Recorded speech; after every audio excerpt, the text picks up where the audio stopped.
కరక్కాయ చూడండి, చిన్న కరక్కాయ తీసుకొని దీన్ని పగలగొట్టి చిన్న ముక్క తీసి బొగ్గన పెట్టుకుని ఆ రసం మింగుతూ ఉన్నారంటే ఈ యొక్క దగ్గు సమస్య క్రమేణా తగ్గుతుంది.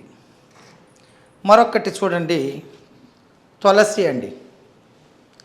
ఈ తులసిని, కృష్ణ తులసిని తీసుకోండి.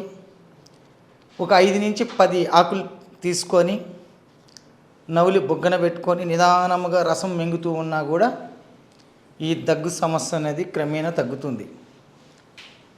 మాకు చాలా కాలం నుంచి ఇబ్బంది పడుతున్నాం అనే వాళ్ళకైతే జుటపాకు 2 కాయలు ఇలా జంట చేసుకొని ఉంటాయి.